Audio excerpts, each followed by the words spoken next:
So Chad, before we started recording, said he had a little question to sort of, in the teaching world, we call it a warm up. So to sort of warm up, whet everyone's appetite. What was sort of the question you wanted to get us going with today?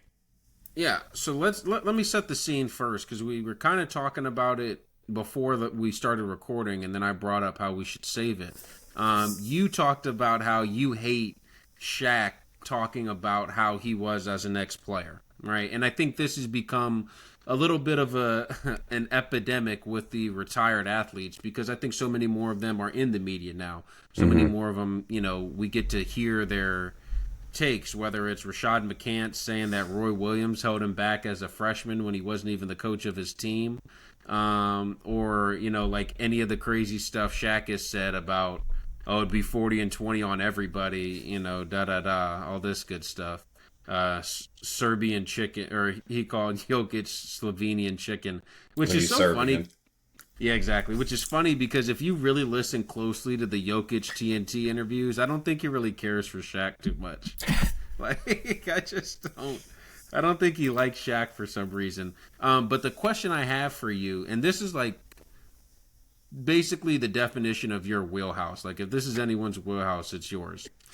How much should retired professional athlete podcasts make us second guess history? Man, that is a Because fantastic question. All right, keep going with your context. because the explanation behind it is, exactly like what we talked about. The ex players don't remember their career really. Jesus. Sorry, we're both watching the end of this Real Madrid Celta game, kind of going on in the peripheral.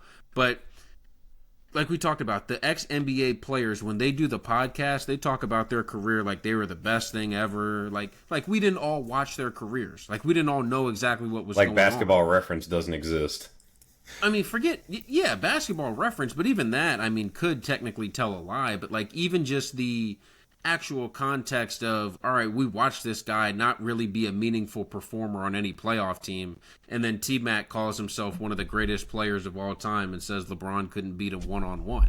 Like, stuff like that, that's just not true.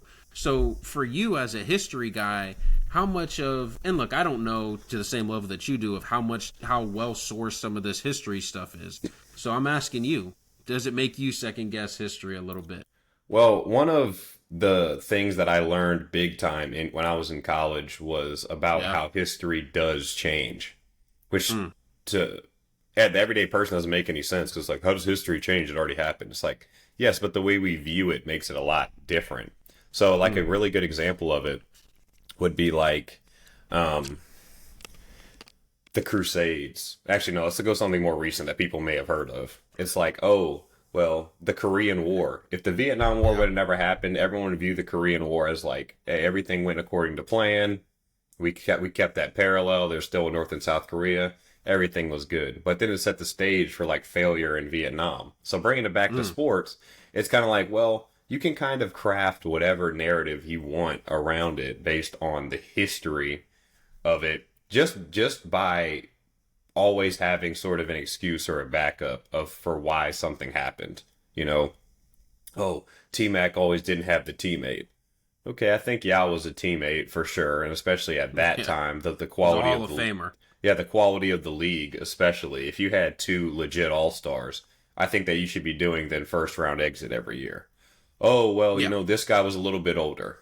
Okay, cool. But every time I get on Twitter, it's people shitting on LeBron, Curry, and KD, even though they're all on the bad side Late of 30s. 35.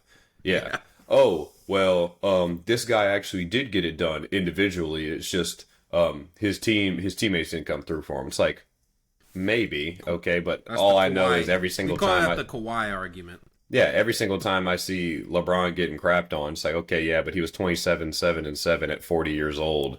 And Austin Reeves, I think he missed every single shot in game 5, but I'm not 100% sure. So I don't think it changes history just because I think it's kind of just more to make themselves feel better. Because I don't think anyone is now like watching Gilbert on a podcast and be like, oh, shoot, actually, Gil. Um, was something other than what I thought he was based on that story he just told.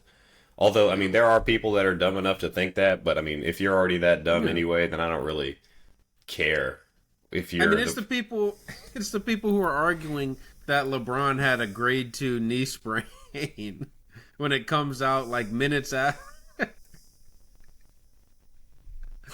No, I but mean, like next thing the you're going in, to tell me is he didn't break his hand in 18. I mean, I don't really know what you want, what you want out I, of me. I saw a clip of him. It's so funny because right after that came out, I Dapping, saw a whole dapping bunch up of clips. Bryce. I Bryce saw, and Bronny, I saw yeah. that. And I was like, God, if your hand was really broken, would you do that? I want I to got say one no. better. I saw someone in the replies to that screenshot it, and it was like, "Does his hand not look swollen?" Like screenshotted it and zoomed in. It was like, I mean, does his hand not look swollen? God. But like this is the crazy thing is these are kind of the debates that we're having about stuff that's happening in an era where you've never had more access to information ever. Everything's So recorded. Every clip is yeah. out there somewhere. The stats are all out So there. Everyone, you can look it up in 2 seconds. But I mean, yeah, even but a good example is like if you talk about this Clippers Nuggets series or even this Game 7, years and years down the line, you'd be like, oh, yeah, well, the Nuggets beat the Clippers. It wasn't that bad, though. Like, they only beat them yes, by yeah, 19. Like, 19 isn't horrible. It's like, no, they were down like 35 in the third quarter. yeah, Like, Kawhi yeah, had his whole tracksuit on in the third quarter. Like, the entire thing. The warm up yeah, shirt, the jacket, the sweats. I'm surprised he yeah, didn't have like slides on. But yeah, I mean, memory like being different because it's like, oh, we almost came back. Oh, this almost happened. Oh, it was actually a closer series. Even like 7 game series in general. It's like, well, it was a great series. It was like, no, it was 6 blowouts. And then game yeah, 7 yeah, happened and it was close. That doesn't make it a great series. So just always, that's why I always implore people to, sort of look at, because the reason why I thought of it was the Shaq thing is he always brings up, oh, Steve Nash stole two MVPs from me, and then you go yeah, back and look at those seasons from Shaq, and it's like, okay, you're like 22 and 11, like that's yeah, cool, but that's like yeah, Al Jefferson numbers, not like for sure 100% MVP numbers. So it's yeah. like, did he steal 2 MVPs from you? Like I would have to look at look back at the voting, but it's like he probably stole them from Peja or whoever was going off that year. Someone that was actually averaging 28 points and stuff like probably like a Kobe or something like that. Yeah. Not a dude I, that's averaging 22 and 11 as the second best player on his Heat team. yeah, I was gonna say I'll tell you. I think Nash won him in '05 and then '06. So the first 2 years Shaq got to Miami. Hmm. I mean, I think Kobe had a credible case for that '06 one at least. So like Shaq to me at best was like the third best candidate that year. The first year I think he maybe had more of a. And granted, I'm just doing this off the top of my head. It's not like I remember Yeah, he specifically was how I was 23 and feeling 10. Shaq was. in that first Miami year. Hmm. Yeah, so like exactly like you said, definitely all NBA, like really good numbers, but not like an injustice.